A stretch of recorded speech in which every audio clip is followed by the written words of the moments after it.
अस्सलाम वालेकुम, आप देख रहे हैं ब्रेकिंग पॉइंट। मैं हूं मोहम्मद मालिक। आजकल पाकिस्तान में एक स्कैंडल बहुत ज़्यादा ज़ेर बहस है और वो है सिंथिया रिची, एक अमेरिकन नेशनल हैं जो पाकिस्तान में करीबन एक दिहाई से मौजूद हैं। उन्होंने कुछ बड़े संगीन इल्ज़ामात लगाए हैं। उन्होंने farmer interior minister Muhammad Malik पे तो सीधा सीधा रेप का इल्ज़ाम लगाया, इस्मत दरी का इल्ज़ाम लगाया। इसके अलावा उन्होंने former prime minister Yusuf Gilani और former health minister Makhdoom Shahabuddin, जो दोनों पीपल्स पार्टी के तीनों का ताल्लुक़ है, उन पे नामुनासिब रवैये का और ये इल्ज़ाम लगाया कि शायद उनको गैर मुनासिब तरीके से उन्होंने टच किया है या वटेवर। ये बड़े सीरियस एलिगेशंस हैं। हम आमतौर पे ऐसे सब्जेक्ट्स डिस्कस नहीं करते क्योंकि ये लोगों के दरमियान में हैं, लेकिन यहाँ पे इशू है पब्लिक ऑफिस होल्डर्स का। एक मुल्क का वज़ीर आज़म, दो मुल्क के वफाकी वज़रा, इसलिए और जिसने इल्ज़ाम लगाया है यकीनन उनके बारे में भी बहुत से सवालात हैं, बहुत सी कंट्रोवर्सीज़ हैं। पाकिस्तान में क्यों हैं, कहाँ से हैं, बहुत ज़्यादा अनआंसर्ड क्वेश्चंस हैं। लेकिन वो तमाम चीज़ें अपनी जगह। हमने ये भी देखना है कि ये नहीं हमने जज करना कि कौन कह रहा है, बल्कि हमें ये भी देखना है कि क्या कहा जा रहा है, और जो कहा जा रहा है वो ऑन इट्स ओन मेरिट करता है कि इस पर बहस हो और ये साबित हो कि कौन झूठ बोल रहा है। अगर सिंथिया रिची झूठ बोल रही हैं तो उनको सज़ा मिलनी चाहिए, और अगर ये हमारे पब्लिक ऑफिस होल्डर्स ने ऐसी घिनौनी हरकतें की हैं तो उनको मिलनी चाहिए। इस पे आज हम बात करेंगे और हम तमाम वर्जन्स के साथ बात करेंगे। लेकिन प्रोग्राम शुरू करने से पहले मैं एक बात करना चाहता हूँ। कल मेरी ये खबर रह गई थी और फिर लोग कहते हैं कि हम बात को अधूरा छोड़ देते हैं। मैंने कल आपसे ख़बर शेयर की थी कि कल के अखबारात में जो बात छपी हुई थी कि जो हाई पावर्ड सिलेक्शन बोर्ड था, जिसकी प्राइम मिनिस्टर हेड कर रहे थे, ग्रेड 22 के अफसरान की तरक्की का, उसमें बहुत से नाम छपे हुए थे और मैंने आपको बताया था कि वो नाम अभी फाइनल नहीं हुए। मैं आपको क्विकली 2-3 चीज़ें आपसे शेयर करना चाहता हूँ जो अभी इस वीकेंड पे डिसाइड होनी है चीज़ें। डॉक्टर तौकीर शाह, ये प्रिंसिपल सेक्रेटरी थे चीफ मिनिस्टर शहबाज शरीफ साहब के जब मॉडल टाउन का सानिया हुआ। ये उस वक्त भी अब वो भी इस लिस्ट में हैं। ग्रेड 22 की बात हो रही है। ये तब WTO में इनको भेज दिया गया एम्बेसडर लगा के। जब मुशर्रफ साहब आए तो ये ILO में थे और हमें बताया ये गया है कि जब भी नॉन PMLN गवर्नमेंट होती है तो ये किसी ना किसी पोस्टिंग पे चले जाते हैं और पाकिस्तान में शायद सर्व नहीं कर पाते। इन पे और भी बहुत से सवालात हैं। 2 और ऑफिसर्स हैं, एक इनकम टैक्स के ऑफिसर हैं, उन पे 2 केसेस थे सेक्शुअल हरासमेंट के। एक अकाउंट्स के अफसर हैं, उन पे भी सेक्शुअल हरासमेंट के अफसर थे। एक चीफ सेक्रेटरी हैं एक छोटे सूबे के, जो ऑन रिकॉर्ड मान चुके हैं कि उन्होंने कानून से भागे हुए एक मतलूब शख्स को पाकिस्तान से भगाया। और मेरी इत्तला के मुताबिक आखिरी मीटिंग में प्राइम मिनिस्टर ने बड़ा क्लियरली ये कहा कि अब जो फैसला होगा वो किसी को ये मत देखिए आप कि किसकी किस पॉलिटिकल पार्टी से काम किया हुआ है या किसी किस्म की कुर्बत है, प्योर मेरिट पे। मेरिट तो ये कहता है कि ये अब जो प्रमोशंस होनी है वो उन लोगों की हों जो मैसेज क्लियर जाए कि अगर आप ईमानदारी और तरीके से नाम करेंगे तो आपकी तरक्की होगी। और आज ही का सब्जेक्ट जो हमारा है, इसमें भी यही बात आ रही है कि हमने देखना ये है कि सच क्या है। हमें इससे परवाह नहीं है कि जो इल्ज़ाम लगा रहा है उसके अपने क्रेडेंशियल्स क्या हैं, जिन पे लग रहे हैं वो कितने बड़े लोग हैं। इसलिए आज हम इस मौजू को आगे लेके चलेंगे। और मैं जैसे आप समझ गए होंगे मेरी आज की गेस्ट हैं Cynthia Dawn Ritchie. But before I start my questioning, मैं चाह रहा हूँ कि उनका वो बयान सुन लें, जो वीडियो क्लिप जिससे तमाम बात शुरू हुई। I'll tell you why. Because in 2011, I was raped by the former Interior Minister, Muhammad Malick. That's right. I was physically manhandled by the Federal Health Minister, Mkhdoom Shahabuddin, and the Prime Minister, Yusuf Gilani, while he was staying at the President's house. Welcome to the show, Cynthia. You've made some very, very serious allegations. Starting with outright rape against the sitting interior minister of the time, then physical groping and manhandling by another minister, and the prime minister. First, the timing. Why now? Why did you wait all these years, and why suddenly all 3 of them decided to come out on all of them? I've had enough. In short, I have endured several years of threats and intimidations by individuals belonging to the People's Party. When a woman is raped, such as I Don't forget, I was also hosted and invited to Pakistan by the PPP back in 2010. I was working with the Federal Health Ministry under Health Minister Makhdoom Shahabuddin, who reported directly to the Prime Minister at the time. And my first few months here were perfectly pleasant. I stayed at the housing that the Federal Health Ministry provided. I gave lectures to students. But when this rape occurred, it was under very dubious circumstances, and it was by one of the most powerful men in the country. Who would believe me?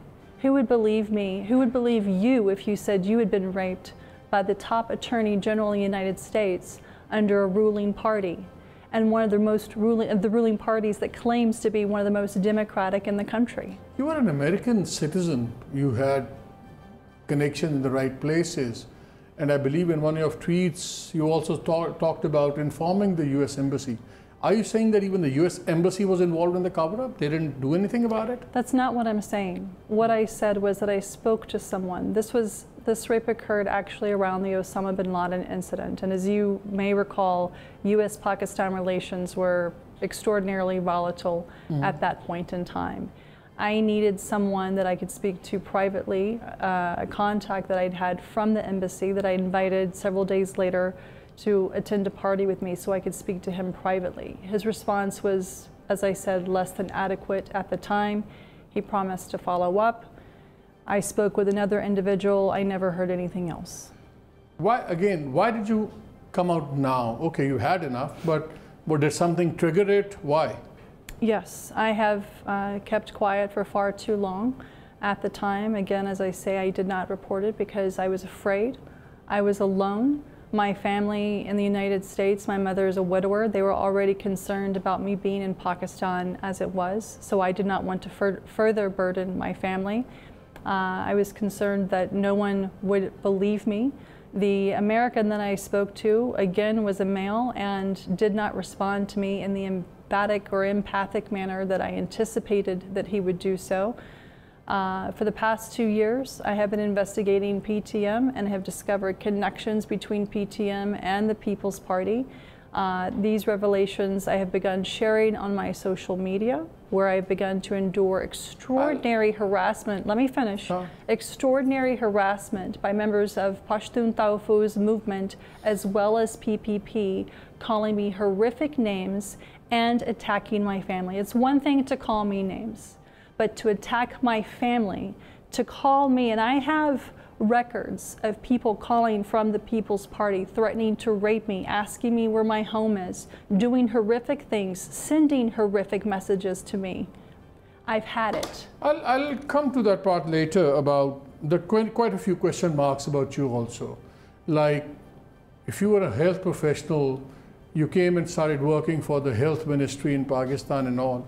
Suddenly, how did you end up on PTM, which is a highly sensitized security issue over here? But it's not as sudden. This was over a graduated amount of time. This was several years. When I worked with the Federal Health Ministry, this was in 2010. I started investigating PTM 2 years ago in 2018. So it was not a sudden occurrence. It's been a transition. Okay, we will come to that. I first want to get these incidents out of the way. Prime Minister Gilani has talking to media and all that. He said that he's only met you once. He met you while he was no longer the Prime Minister, and he met you at some party in Islamabad where he was not alone. There were quite a few others. He's named one former ambassador and quite a few others and all. And that he never met you in the presidency, let alone the incident happening there. So, if you're talking about him meeting you in presidency, two questions that one would like to ask. What were you doing in the presidency? And how will you prove your version of what happened? Sure. I was invited by, again, Pakistani Americans who had links to the former Prime Minister Gilani, who had been ousted as Prime Minister at that point in time and was, as I was told, was staying at the presidencies, at the residency of the president. There were about 4 men present, including 2 Pakistani American men. I'm sure the comings and goings of any state house, from the Prime Minister's Secretariat to the Interior Ministry to the President, is fully documented and will be in logbooks.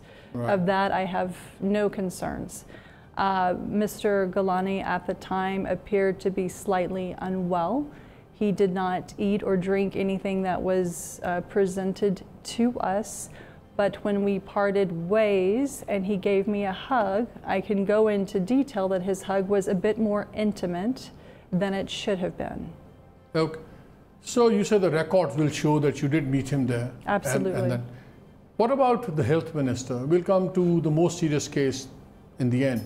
What about the health minister? I'm reading this interview that you gave to Independent on the 6th that tells a very strange story that shows a very frank relationship between the two, friendship, and you said, like, it says, they've quoted you as saying, you know, that he even used to give me a back rub or something, and then when it crossed certain limits, I put a line to it. That sort of raises a few questions. Is that not the professional relationship between a minister giving one of the people working for his ministry a back rub or something?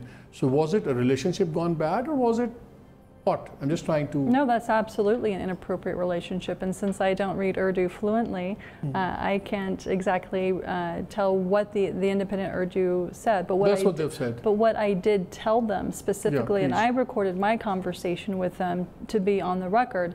Initially, my first few months in Pakistan with everyone was on a very friendly, cordial basis, I should say, and everyone was professional. I found Minister Makhdoom Shahbudin to be extremely witty.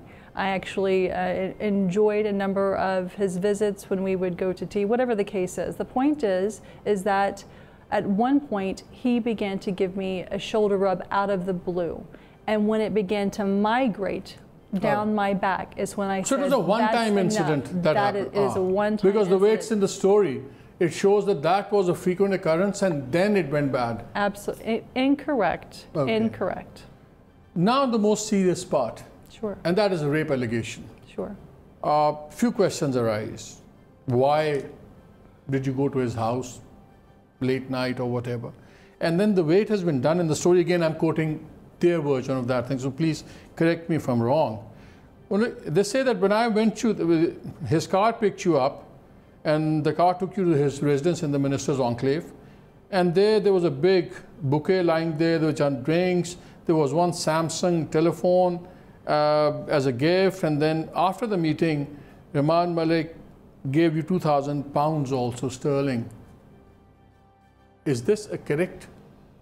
That's a Cliff Notes version of what took place. What happened?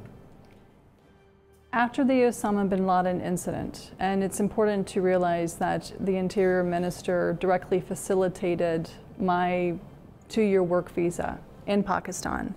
After the Osama bin Laden incident, and I had direct contact with him, for the Federal Health Minister, etc. He asked me to come to the minister's enclave to discuss my visa. Now, as a new person to Pakistan, when I hear minister's enclave, I had no way of knowing whether it's someone's personal house. It sounds official to me. And he said, it's across from the Marriott, I'll have my vehicle pick you up. It's important that we have a discussion. And so I said, okay. I've had a number of other meetings with officials where they said the real business is done outside of the offices and where personal conversations take place. So perhaps he wanted to discuss something important related to my visa at his official location in the minister's enclave.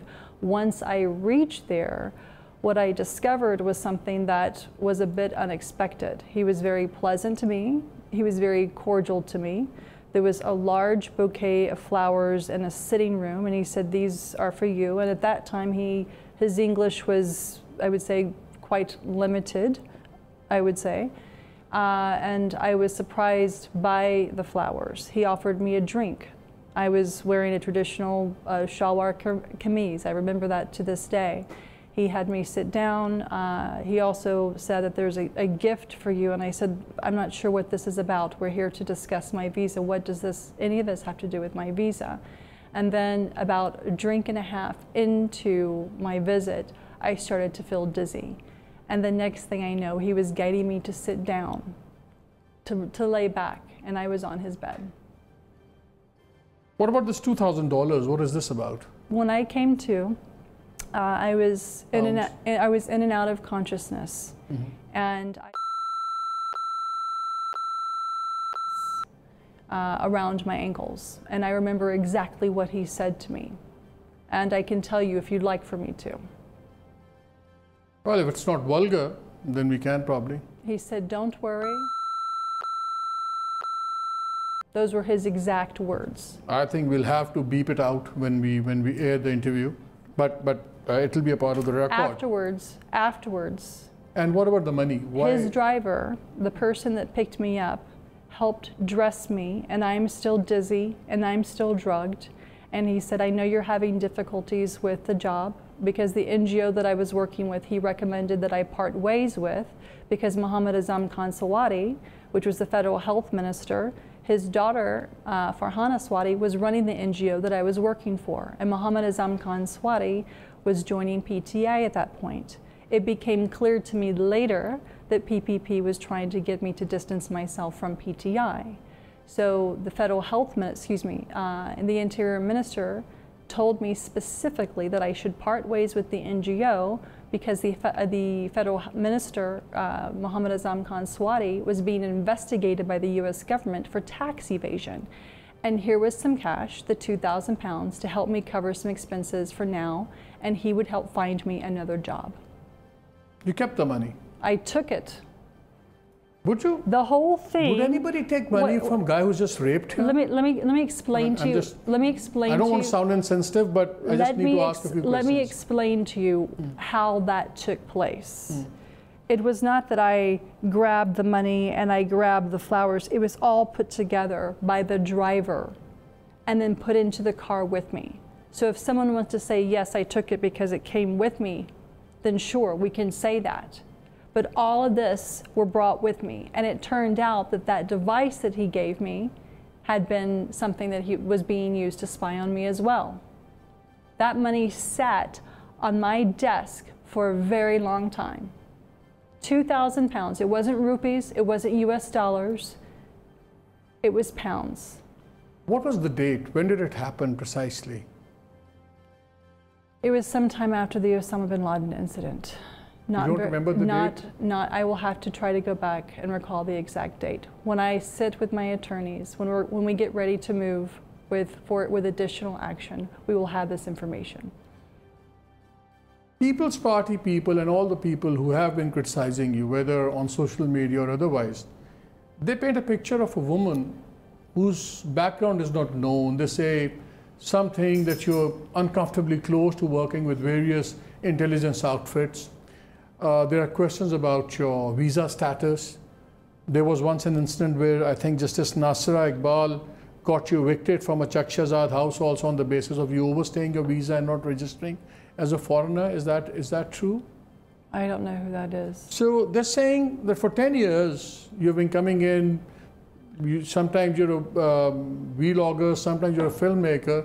So a lot of question marks are being raised about your credibility. Let's go back to this Nasir Iqbal. You said that I'm not sure who that is, and he got me evicted from a house in Chak Shahzad because of a visa overstay? Yeah, not registering under the Foreigners Registration Act. I have never been evicted from any location. Okay. Right. But the issue is not about your charges, the serious charges. Frankly, in my eyes, they don't make a difference who you are, what you've been doing. Those charges need to be looked into and investigated. Absolutely. Because that's a totally different area. But right now we're also coming on why you've become such a controversial person. Even the women lobbies that usually jump in and support such causes are really in a state of limbo on this, and they're not shouting out. And we should ask why. The claims and the claimants should thoroughly be investigated, just as the Pashtun Tawfuz movement, who has claimed human rights violations. Absolutely, these claims should be taken seriously. And if the claims are found to be righteous, then they should be thoroughly, then those who are abusing others should be held according to the law. But those who are filing false reports, those who are making false claims, should also be held equitably accountable. Cynthia, it's a very sensitive subject, so I'll try to be as sensitive about it because I don't want to mix the two issues. Now let's talk about Cynthia the person. You talked about the charges. Very little is known about you. Even when we were doing research on you, as a journalist, we don't see much on where you've written about very sensitive subjects or whatever. We don't find much that you've done except what you've been saying. And like to quote unquote somebody that said, she makes you believe what she isn't. One of your critics said to me while I was doing my research on you. 2-3 questions. Have you worked for any intelligence outfit in Pakistan? I'm not saying with or working on project. Have you worked for any intelligence outfit either in Pakistan or abroad? No. You've never done that? No. Because when we see your pictures on Facebook and everything, we see a lot of uniforms of various hues and colors and everything being flaunted there. And that is why people have question marks. Somebody like that, then ending up working on PTM, then hitting out at political parties. One of your tweets also talks about warning the PMLN people about it. Okay, People's Party, you had a personal experience. You came in and unfortunate things happened. What happened with PMLN? PMLN has also begun harassing me over the past couple of years. They also, when PMLN was in power, they stole one of my projects. What do you mean stole your projects? They stole one of my ideas. Emerging Pakistan was actually documented, and I've recorded that conversation, that meeting as well, where they, under the guise or the pretense of wanting to work with me to promote Emerging Pakistan, because if anyone is worth their weight in salt, they will see that I've been doing film work, and if they investigate thoroughly at my own expense to try to promote a more objective, optimistic narrative of Pakistan. That is what I've been doing for the past several years. I'm also very good at root cause analysis, understanding what is the problem. Let's fix the problem. Let's not just cover it over with a Band-Aid or stick our heads in the sand. Let's fix problems. Let's find solutions for this country. What's your visa status now? So, business visa, and I've always been under a proper business or work visa. When I first came to Pakistan, it was a tourist visa. The intelligence agencies know how to do their jobs. The military and the associated authorities know how to do their jobs. यहाँ पे वक्त हुआ एक break का, break के बाद भी Cynthia से बात जारी रहेगी, हमारे साथ रहिएगा।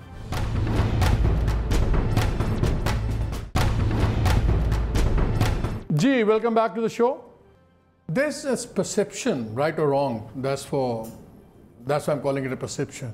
There's a perception that you be targeting political parties at the behest of someone or whatever to give political parties a bad name, and that's the thing that People's Party in particular is saying. And former Prime Minister's son, he said this all started after they had filed a report against you with FIA. And as a reaction, you sort of came out with this counter charge and all that. What do you say to that? I can understand why he would say that. That's certainly inaccurate. I have been harassed by PMLN and PTM for the better part of the past couple of years, not to mention the things that we've already covered with PPP. And this is certainly not to say that individuals and other political parties that I have met in Mujahid Qawmi movement, the Pakistan Tehreek-e-Insaf, Jamaat-e Islami, excuse me, ANP, Awami National Party. I have met excellent people in all of the parties, and I have met absolute chovels in all the parties. I was going through your biodata and all that. I don't know if it's accurate or not, but I'd like you to correct me. This shows at one point you were working with this archetype communications, which is strategic communications and conflict resolution services. Is that true? That was something that I filed a long time ago. And then right after that, you were working for a company that was dealing with janitorial services based in Houston. Strategic communication, janitorial services, sort of. In strategic communications as a consultant. Yeah, and what were you doing with that company?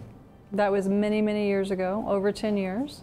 I was hired as a strategic communications consultant across multiple boards, especially those that were interested in working with government facilities. Are you a filmmaker? Are you a documentary, filmmaker? You're a vlogger, you're a journalist, you're an analyst?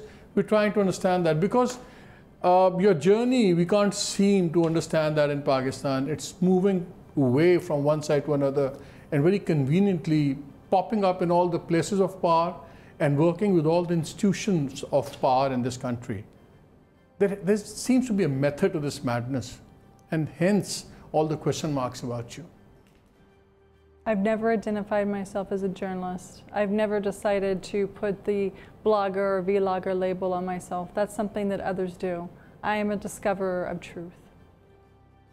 What kind of work, we have not seen any tangible work coming from you which can show a person affording and sustaining her livelihood for 10 years in Pakistan without really showing something for it in concrete terms, like, okay, this is what I've done over 10 years, these are the 3 projects I've done, this is what I've done.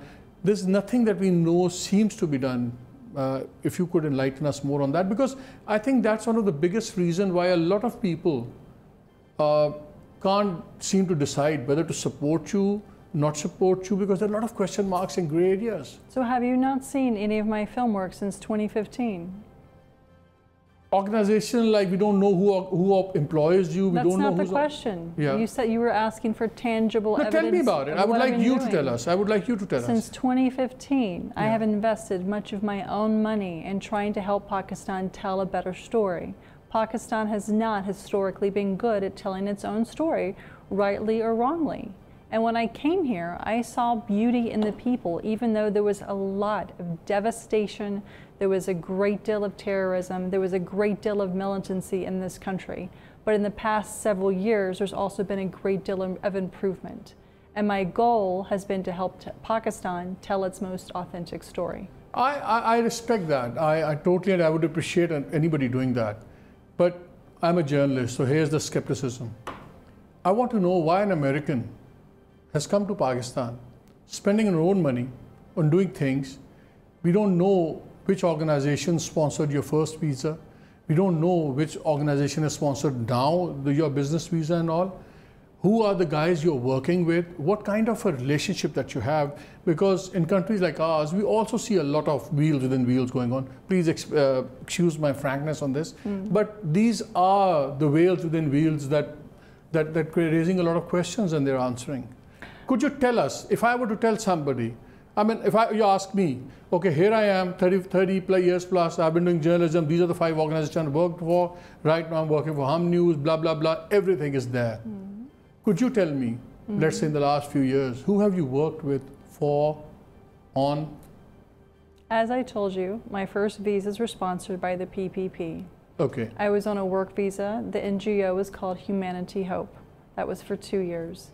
Subsequent visas have That was Azam Swati Saab's daughters for Hana Swati's. Okay. So that was the first time you came on that. Okay. Yes. All right. And then I was in and out of Pakistan for a couple of years. 2014, I took a break. I spent most of my time in Japan. Came back in 2015. And on and off, I have worked with organizations such as Walkabout Films. I have worked on projects with NACTA, as you probably know. I have worked on film projects covering the CTDs, including women in the military, including the KP Department of Archaeology. So everything that I have done with the agencies in terms of filing my documentation is proper and it's thorough. I am not a politician. I have a private life. My life should not be subjected to, and I don't live on public funds. I am not accountable to the public. But if you make... But I am responsible for being... Cynthia, if you allow me to finish, please, sir. I am accountable in the sense that I should lead by example as a foreigner in Pakistan, abiding by the laws, because I know there's an increased spotlight on me being a Gori. I understand that. But I am not going to allow people to bully me and to create this proxy smokescreen when they know that I'm getting closer to discovering their truth. Instead of a Democratic Party, I've discovered a party that is a party of thugs. And let me be very, very clear and very honest with you. I had greater respect for MQM than PPP because MQM was at least honest in its thuggery. What about, you made some very serious, which started it all, your allegation about Muhammad Malick Bhutto. and you made a very serious allegation that she got women raped by her guards. It was not an allegation. Please read the tweet. What does it say? Let's get it out. This echoes stories of what Bibi used to do when her husband cheated. She'd have the guards rape the women.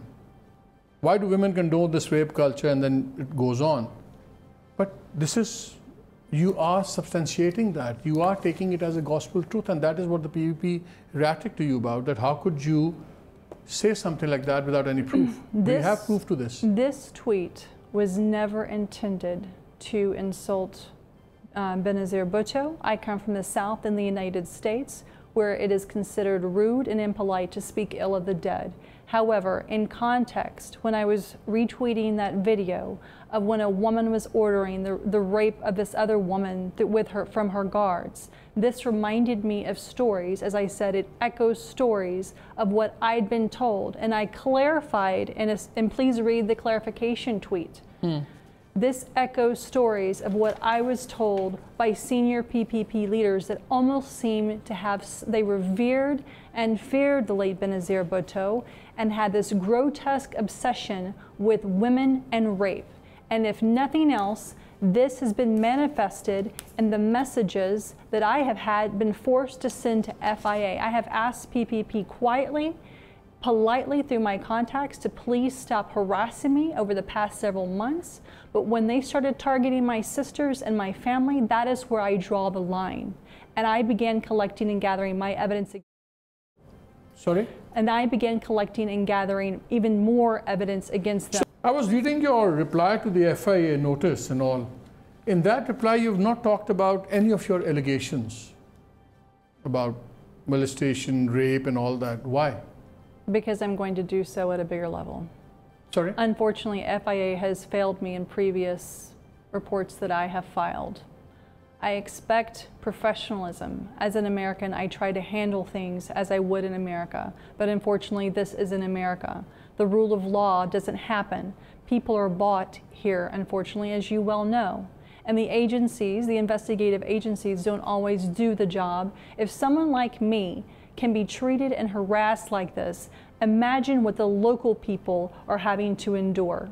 And let me say one final thing. The harassment, the horrific, the rape threats that other diplomats have witnessed, that we have recordings of, that come from members of the PPP.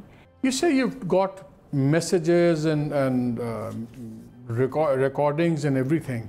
They are like recordings of your conversations with people, or recordings received by you from third parties? What kind of things are we talking about? Recordings that I have, everything that I've done, once I started realizing that PPP was a mask of democracy. Zardari, I should be clear, Zardari's filthy PPP is nothing but a facade pretending to be a democratic, forward-thinking movement.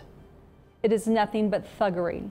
And once I realized that these individuals were not what they were representing, conversations that I was involved in, I started recording a long time ago. Cynthia, is it true that you tried to make very strong inroads in PTI also, and you did have some connections and all, but then your connections were abruptly choked off? And to quote one very senior PTI person I was talking to, they said, we received a warning that the lady might be connected, so avoid her. Did you have a relationship with PTI as well? What does connected mean? I think we both know what connected means. Please elaborate. They were saying either to the intelligence agencies or CIA or somebody, so stuff like that. So when did this happen? What do you mean when this happened? When did this senior official in PTI tell you that he was receiving? This was before Imran Khan became the Prime Minister. This was during the election, before the election times and all that. In my experience, and with other expats who have expressed the same, there is a great deal of paranoia in Pakistan, and some of it is understandable. I get it now. I didn't fully understand it 10 plus years ago, but I understand it now. There's also a great deal of ego amongst the party members, and when I was beginning to assist them in social media strategies in 2010, and when Imran Khan at the time said that he would listen to me, the energy in the air changed. the few men that were sitting there, it was as if their ego could not tolerate it. That a woman could dare speak her mind authoritatively, help someone gratis and say, look, I will help your team. I just left working for the city of Houston teaching them social media strategies. I left a campaign that we won successfully in Houston, Texas on social media. I love working with startups. I don't really care who it is. If I feel like that they're worth something, if I feel like that they're genuine and they're there for the people, then I will support them. But Cynthia, please excuse me for saying so. Again, I'm very careful on these issues, but I have to ask certain questions. It also paints me a picture of a person who's always trying to work or get close to people in power. I mean, it's not about startups or ordinary people. We see a pattern where you're always connecting yourself to very powerful people, whether they are prime minister of a country, possible future prime minister of the country like Imran Khan, federal ministers, army people, generals and other people, and all the videos and your tweets and everything. It does at times suggest that it's more about power than any other thing. I've never tried to get close to anyone.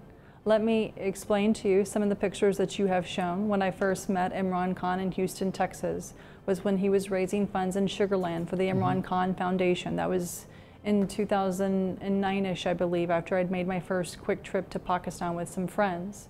I had no interest in meeting him. I could care less about cricket. I don't watch American football. I really, and I'm sorry to admit this, it's a cricket-loving country. I don't care about those things. I've grown up with movie stars. I've grown up with politicians. These things don't bother me. What fate has in store for me, life has a way. But we stayed in contact. And I think that he saw someone, just like my candidate Anise Parker, who did not understand social media. She said, I don't get it, but I trust you guys. Go for it. That was a similar attitude that Imran Khan had for his burgeoning social media team. But the individuals around him, which I said to him were more like a protective, self-obsessed fan club, to be quite frank about it, and I said this directly to his face, this is more of a fan club. MQM is better organized than PTI is. This is back in the day. This was more about me trying to help someone who stayed in contact with me and said, we could use your help. Last three questions before I end this segment. One, are you going to file criminal charges or formal criminal charges against the three gentlemen now? I fully intend to. And do you have any time frame in mind? As soon as possible. Okay, second. And one thing occurred to me, after all this incident, did Muhammad Malick ever contact you after that? Yes. And what did he say, or what was the exchange about? One of the comments that he recently made to me is, I look very pretty. He never apologized or nothing like that? No. Okay. I guess that's it for now. And Cynthia, thank you very much for talking to us. नाज़रीन, अभी हम एक break लेंगे. Break के बाद आके मैं मखदूम शहाबुद्दीन साहब से भी बात करूँगा और फॉर्मर प्राइम मिनिस्टर गिलानी साहब का भी वर्जन लेंगे. इशू अभी भी वही है. इट्स नॉट अबाउट कि कौन कह रहा है. इट्स मोर इम्पॉर्टेंट कि क्या कह रहा है. ये बड़े सीरियस इल्ज़ामात हैं और इनकी बिल्कुल इन्वेस्टिगेशन होनी चाहिए और जवाब सामने आनी चाहिए, क्योंकि out of the three someone is not telling the truth and we have a right to know who. Is it Cynthia या प्राइम मिनिस्टर यूसुफ गिलानी या शहाबुद्दीन साहब या रहमान मलिक साहब? सच तो सामने लेना होगा, लेकिन ब्रेक के बाद उनके मुंह से सुनते हैं कि वो क्या कहते हैं. स्टे विद अस.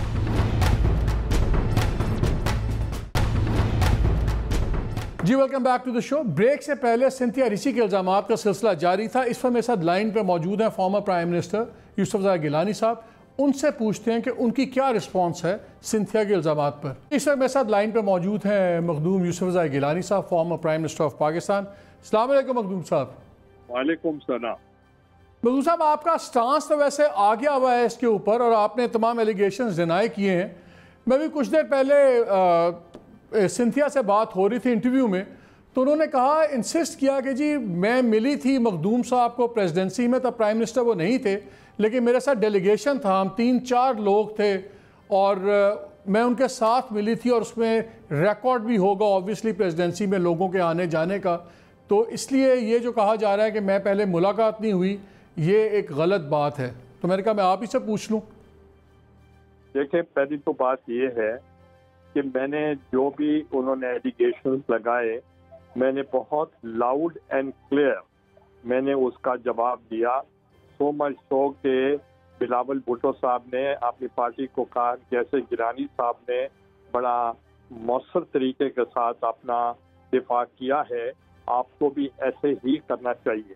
اور دوسرا یہ ہے کہ ابھی ایک کوئی اور مجھے کچھ بتا رہے تھے پروگرام آئے گا, ابھی میں نہیں بتا رہا, اس میں بھی کوئی اسی قسم کی بات ہوگی. مگر صرف میں آپ کو یہ بتانا چاہ رہا ہوں کہ اس نے یہ الزام نہیں لگایا کہ میں نے ان سے ملی تھی یا نہیں ملی تھی. انہوں نے کہا کہ انہوں نے مین ہینڈل کیا مجھے. جی بالکل یہی بات کی ہے. اور 10 درازی کی. تو آپ کو صرف میں یہ پوچھنا چاہ رہا ہوں کہ پریزیڈنسی جو ہے اس زمانے میں وار آن ٹیررزم اور ایکسٹریمزم ہو رہا تھا, اور اس وقت پرندہ پر نہیں مار سکتا تھا, اور اس کی سیکیورٹی جو تھی اٹ واز ٹو گڈ. اور اس وقت میں یہ ادھر کیا کر رہی تھی, کس کے پاس آئی ہوئی تھی. تو دوسرا یہ ہے کہ اگر آئی بھی ہوگی مجھے جو یاد نہیں ہے, ظاہر ہے پہچانتا بھی نہیں ہوں, اور فارمر پرائم منسٹر کو یا پرائم منسٹر کو بہت سارے لوگ ملتے ہیں, مگر اس میں یہ کہنا کہ میں نے اس پارٹی کے اندر یا اس ڈیلیگیشن کے اندر میں نے انہوں نے کہا کہ جی مجھے انہوں نے حق کیا اور ان اپروپریٹلی حق کیا مجھے ٹو بی. نہیں میں یہ کوئی ایسٹرن کلچر والی نہیں تھی کہ میں حق کرتا. تو بہرحال میں نے کوئی حق شر نہیں کیا اور نہ میں اس کو جانتا ہوں اتنا.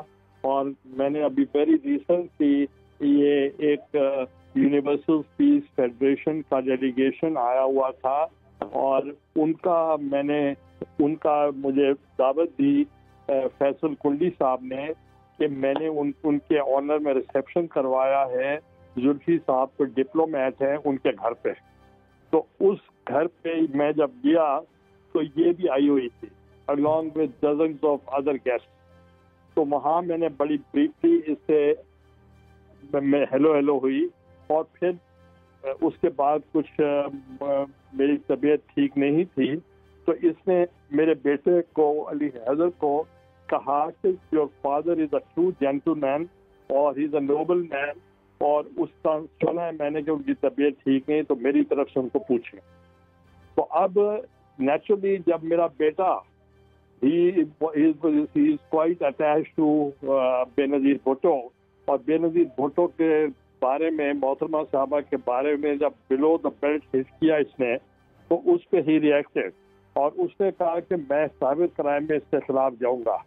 تو that was reaction against me. Otherwise how can I call I met a delegation and delegation کے اندر میں اس کو حق کرنا شروع کر دیا. That is not possible. مدعو صاحب آپ نے لیگل ایکشن کا سوچا ہے کہ ڈیفیمیشن کا یا ایسا کوئی آپ نے فیصلہ کیا ہے؟ دیکھیے پارٹی کرے گی, that's a party affair, because انہوں نے ہماری لیڈرشپ کے بارے میں بہت گھٹیا الفاظ استعمال کیے ہیں, اور ہماری لیڈر جو ہیں, میں نے تو ویمن امپاورمنٹ کے لیے اور ان کی ویمن رائٹس کے لیے میں نے بہت کام کیا. میری بیٹی گڈ ول ایمبیسیڈر تھی آن ویمن رائٹس, تو اس لیے بے نظیر بھٹو نے تو ویمن رائٹس کے لیے بہت کام کیا. اور بینگ اے فیمیل, اس کا ان کے بارے میں اس قسم کے الزامات لگانا میں سمجھتا ہوں that was hitting below the belt.